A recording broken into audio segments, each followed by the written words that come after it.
प्यारे बच्चों, कोविड-19 के कारण इस समय आपका विद्यालय आना स्थगित है। ऐसे में आपकी पढ़ाई निरंतर जारी रहे, इसीलिए हम लेकर आए हैं डिजी साथ कार्यक्रम। इसके माध्यम से आप प्रत्येक दिन सोमवार से शुक्रवार तक पूर्वाह्न 10 से 12 तथा अपराह्न 1 से 2 बजे तक अपनी अपनी कक्षाओं के अनुरूप कार्यक्रम देख सकेंगे। अब पढ़ाई नहीं रुकेगी। स्कूली शिक्षा एवं साक्षरता विभाग झारखंड।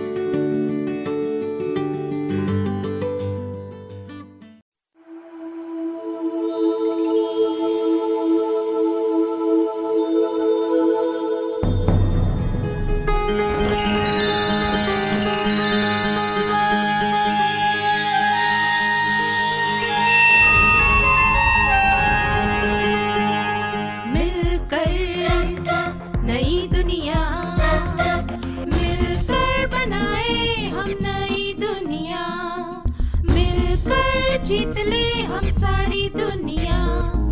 बीच हमें अनहोने दो, रोज उसे थोड़ा बढ़ने दो।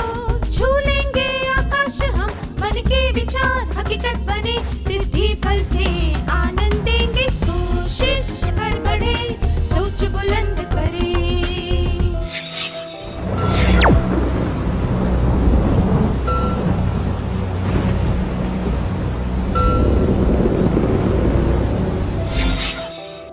नमस्ते छात्रों, आप सबको यहाँ देखकर खुशी हुई। क्या हम आज के सत्र की शुरुआत एक क्रियाकलाप से करें? यहाँ पर कुछ वाक्य दिए गए जो हम रोजमर्रा के जीवन में सुनते हैं। मुझे ही सब कुछ क्यों भुगतना पड़ता है? मैं इतना बदनसीब क्यों हूं? सब लोग बार बार मुझे ही क्यों छेड़ते हैं? क्या मुझे कभी वो मिलेगा जो मैं चाहता हूं या चाहती हूं? ऐसा लगता है कि पूरी दुनिया मेरे खिलाफ है।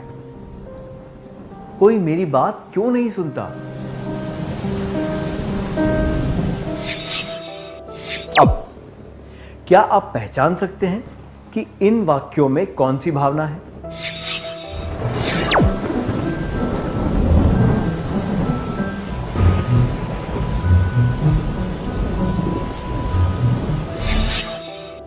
इस भावना को सही पहचानने के लिए बधाई। यह है आत्मदया। आत्मदया का क्या अर्थ होता है? शब्दकोश के अनुसार आत्मदया का अर्थ है हमेशा अपनी ही समस्याओं में डूबकर खुद के लिए जरूरत से ज्यादा दुखी होना।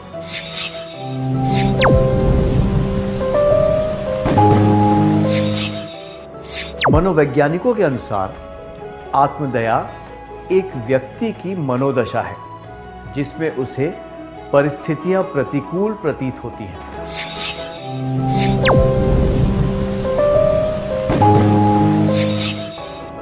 इस विचार को हम अपने शब्दों में इस तरह बता सकते हैं। जब किसी व्यक्ति को लगता है कि कोई परिस्थिति प्रतिकूल है और परिस्थिति को स्वीकारने या उसके अनुकूल बनाने की योग्यता उसमें नहीं होती, तो ऐसी भावना को आत्मदया कहते हैं। मैं दोहराता हूं। जब किसी व्यक्ति को लगता है कि कोई परिस्थिति प्रतिकूल है और परिस्थिति को स्वीकारने या उसके अनुकूल बनने की योग्यता उसमें नहीं होती, तो ऐसी भावना को आत्मदया कहते हैं। क्या आप किसी ऐसे व्यक्ति से मिले हैं जिसमें यह भावना हो?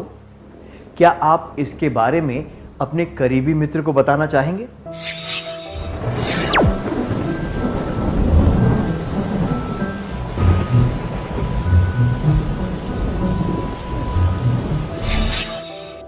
एक दूसरे को अपने अनुभवों के बारे में बताने के लिए धन्यवाद। आत्मदया एक नकारात्मक भावना है जिसमें कोई व्यक्ति परिस्थिति को बढ़ा चढ़ाकर जरूरत से ज्यादा बुरी बताता है। यह भावना संयम की कमी दर्शाती है, क्योंकि इसमें कोई व्यक्ति प्रतिकूल परिस्थितियों को महसूस करता है पर वो उतनी वास्तविक नहीं होती। तो हमें यह जानने की जरूरत है कि शोक और आत्मदया में क्या अंतर होता है? आइए ये जानने के लिए समान परिस्थिति में दो व्यक्तियों की प्रतिक्रिया देखते हैं।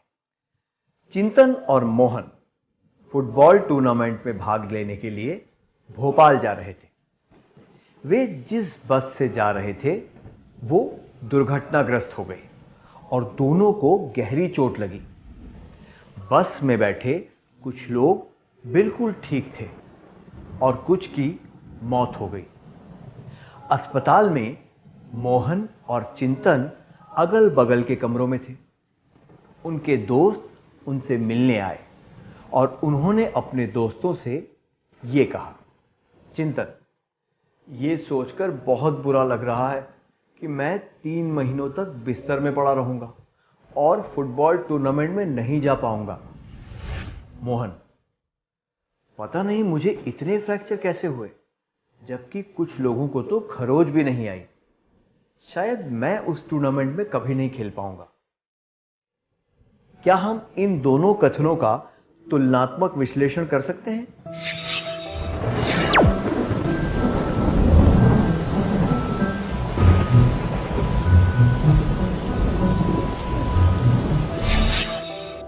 धन्यवाद। दुर्भाग्यवश चिंतन और मोहन दोनों को गहरी चोट लगी और वो टूर्नामेंट में भाग नहीं ले पाए।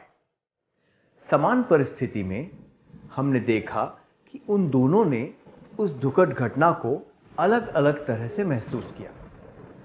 चिंतन ने उस कठोर वास्तविकता का सामना किया और अपने दुख को शालीनता से व्यक्त किया, जबकि मोहन ने नकारात्मक भावना से थोड़ी सी ईर्ष्या जताते हुए अपनी बात कही। उसका रवैया सही नहीं है। दुर्घटना के बारे में सोचते समय उसे सकारात्मक सोच रखनी चाहिए और जल्द से जल्द उससे उभरने की कोशिश करनी चाहिए। शोक के दरिया में आत्मदया एक भंवर की तरह होती है। साहस के साथ तैरकर उसे पार करना पड़ता है ताकि उस विनाशकारक भंवर में न फंसे।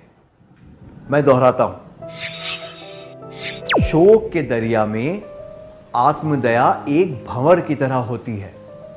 साहस के साथ तैरकर उसे पार करना पड़ता है ताकि उस विनाशकारक भंवर में ना फंसें।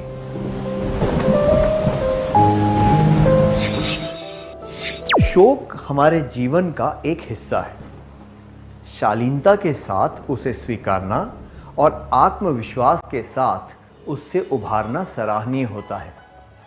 शोक का सामना करते वक्त हमें खुद पर थोड़ी दया आ सकती है, पर वो हमेशा के लिए नहीं रहती और इंसान कठोर वास्तविकता का सामना करते हुए आगे बढ़ जाता है। जबकि आत्मदया एक नकारात्मक तरीका है दूसरों की सहानुभूति पाने का। आत्मदया में पीड़ित होने का अभाव है, जबकि दर्द सर्वव्यापी है और उसे पूरी हिम्मत के साथ झेलना चाहिए। हमने आत्मदया की परिभाषा सीखी और शोक व आत्मदया के बीच का अंतर भी जाना। क्या अब हम देखें कि लोग आत्मदया में क्यों डूब जाते हैं? सबसे पहले प्रताप पर ध्यान देते हैं।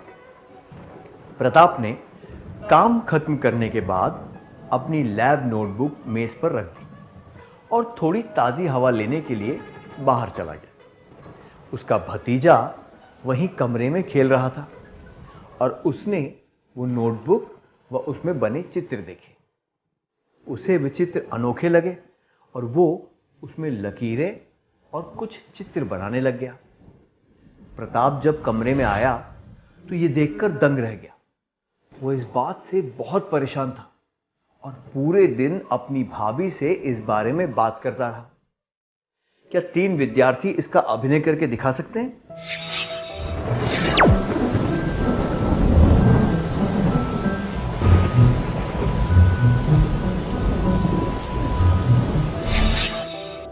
बहुत बढ़िया अभिनय था, धन्यवाद। यह दुर्भाग्यपूर्ण है कि एक बच्चे की वजह से उसकी मेहनत पर पानी फिर गया। उस बच्चे को यह नहीं पता था कि वो नोटबुक कितनी महत्वपूर्ण थी और ना ही उसे पता था कि वो गलती कर रहा था। प्रताप को पता था कि घर में एक बच्चा है। अगर उसने वो नोटबुक ध्यानपूर्वक बच्चे की पहुंच से दूर रखी होती तो ऐसा नहीं होता। पर अब तो दुर्घटना घट चुकी थी और बार बार उसके बारे में बात करके कुछ भी हासिल नहीं होने वाला था। सच तो यह है कि वो अपनी गलती से छुपना चाहता था और उस बात को दोहराकर खुद को दिलासा दे रहा था। आत्मदया से कठोर सच का सामना नहीं करना पड़ता और मन को दिलासा मिलता है। धन्यवाद। हमने सीखा कि आत्मदया क्या है, शोक व आत्मदया के बीच में क्या अंतर है, आत्मदया कैसे व्यक्त की जाती है और उसके कारण क्या है। अब हम आत्मदया के परिणामों के बारे में जानेंगे। पहले एक क्रियाकलाप का समय है। क्या आपको चिंतन और मोहन का किस्सा याद है? अस्पताल के पलंग पर लेटा हुआ मोहन चिंतन के सामने विलाप करता रहता है। पता नहीं मुझे इतने फ्रैक्चर कैसे हुए, जबकि कुछ लोगों को तो खरोच भी नहीं आई। शायद मुझे उस टूर्नामेंट में खेलने का मौका कभी नहीं मिलेगा। क्या दो विद्यार्थी इसका अभिनय करके दिखा सकते हैं?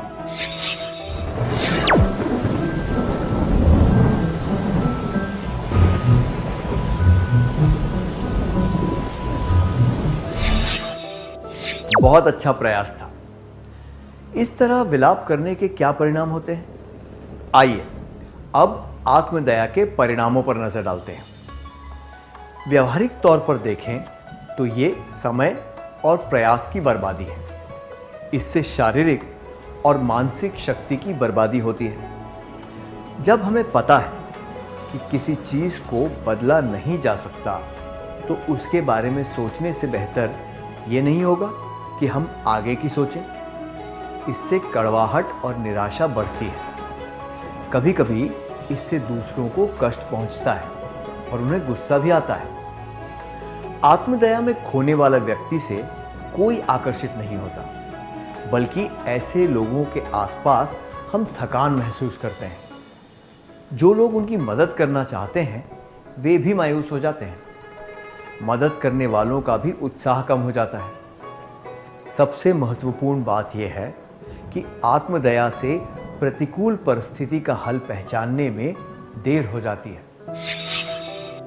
आत्मदया के परिणाम: समय, प्रयास और शक्ति की बर्बादी, कड़वाहट, निराशा, कायरता, रिश्ते बिगड़ जाते हैं। क्या अब हम इस सत्र का सार संक्षेप कर लें? कृपया एक एक करके सत्र की मुख्य बातें बताइए।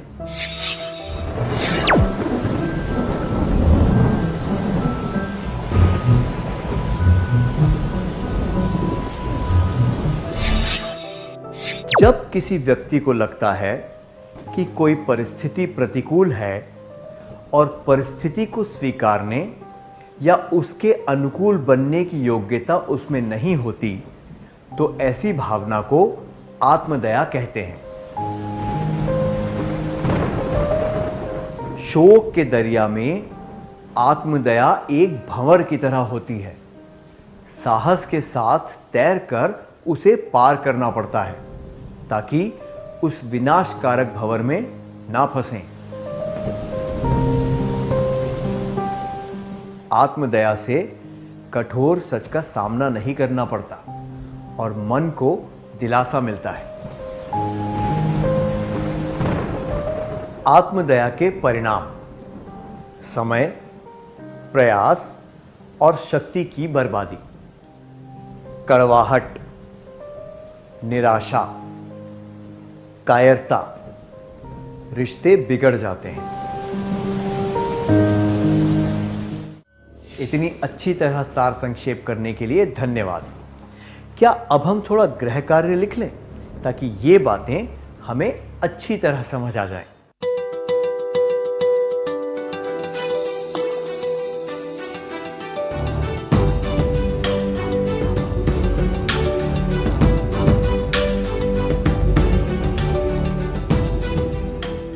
प्रश्न 1।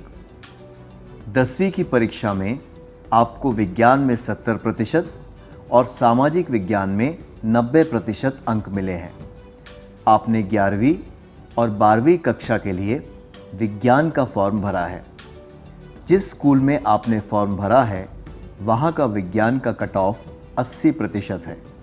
प्रधानाचार्य ने आपको आर्ट्स में सीट देते हुए कहा, तुम्हें सामाजिक विज्ञान में बहुत अच्छे नंबर मिले हैं और विज्ञान की जगह इतिहास पढ़कर तुम जीवन में कुछ अच्छा कर सकते हो। आप क्या करेंगे? उत्तर 1। उन्होंने जो कहा उसकी सच्चाई स्वीकार करके उनका सुझाव मानेंगे और आर्ट्स पढ़ने का मन बना लेंगे। 2। सोचेंगे मुझे जीवन में जो चाहिए क्या वो कभी नहीं मिल सकता। 3। बिना मन के आर्ट्स पढ़ेंगे क्योंकि आपको जो चाहिए था वो नहीं मिला। प्रश्न 2। जब आप और आपका भाई गलती करते हैं तो आपके माता पिता गलतियां बताकर डांटते हैं, पर आप अक्सर गलतियां करते हैं इसलिए आपको ज़्यादा डांट सुननी पड़ती है। आपकी प्रतिक्रिया क्या होगी? उत्तर 1। मैं दुखी होकर ये सोचूंगी कि मुझे ज़्यादा डांट पड़ती है और मुझे लगेगा कि वे शायद मेरे भाई को ज़्यादा पसंद करते हैं। 2। जिन गलतियों की वजह से मुझे डांट पड़ती है मैं उन गलतियों को नहीं दोहराऊंगा या दोहराऊंगी। 3।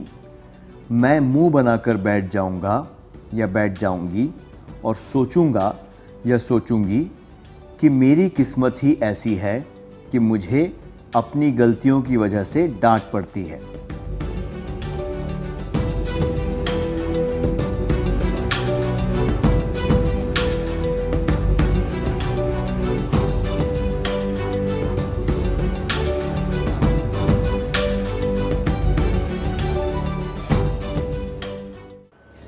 क्या आप अगली क्लास में आने से पहले ये कार्य पूरा करके लाएंगे? तब तक के लिए अलविदा।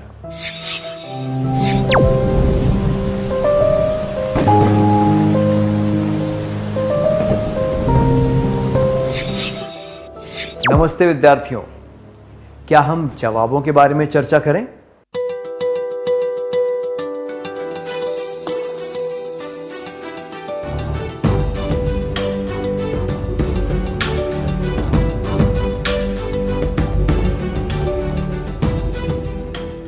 प्रश्न 1। 10वीं की परीक्षा में आपको विज्ञान में 70% और सामाजिक विज्ञान में 90% अंक मिले हैं।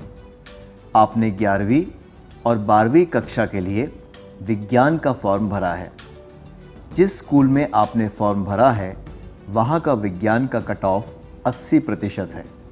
प्रधानाचार्य ने आपको आर्ट्स में सीट देते हुए कहा, तुम्हें सामाजिक विज्ञान में बहुत अच्छे नंबर मिले हैं और विज्ञान की जगह इतिहास पढ़कर तुम जीवन में कुछ अच्छा कर सकते हो।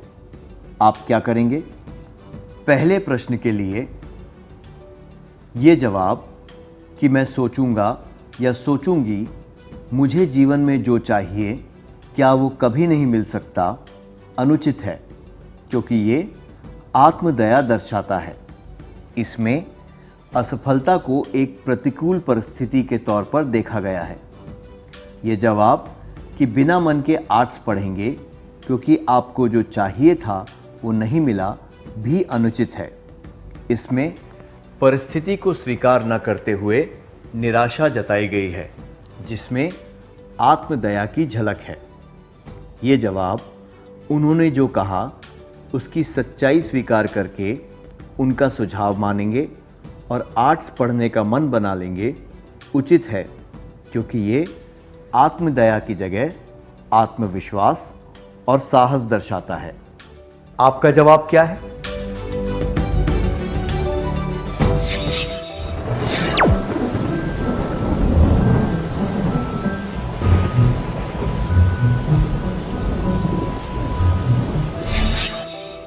प्रश्न 2, जब आप और आपका भाई गलती करते हैं तो आपके माता पिता गलतियां बताकर डांटते हैं, पर आप अक्सर गलतियां करते हैं, इसलिए आपको ज़्यादा डांट सुननी पड़ती है। आपकी प्रतिक्रिया क्या होगी?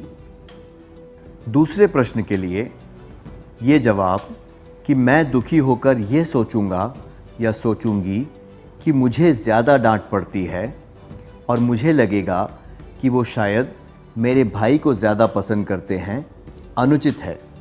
इसमें अपने भाई के साथ तुलना की गई है और इस धारणा के आधार पर आत्मदया दर्शाई गई है कि आपके माता पिता भाई को ज़्यादा प्यार करते हैं।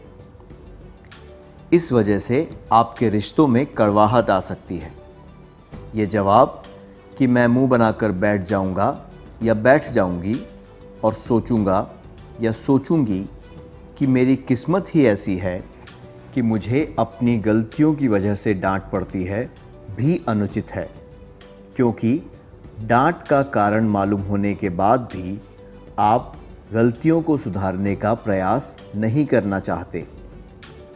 अपने भाग्य को दोष देकर आप आत्मदया दर्शा रहे हैं। यह जवाब कि जिन गलतियों की वजह से मुझे डांट पड़ती है, मैं उन गलतियों को नहीं दोहराऊंगा या दोहराऊंगी, उचित है। ये दर्शाता है कि आपको अपनी गलती का आभास है और उसे सुधारना चाहते हैं। आपका जवाब क्या है?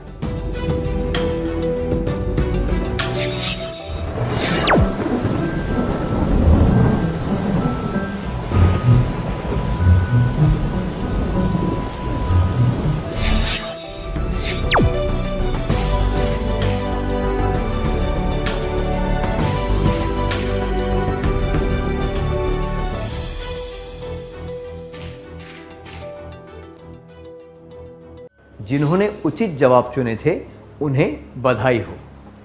क्या अब हम अगला सत्र शुरू करें?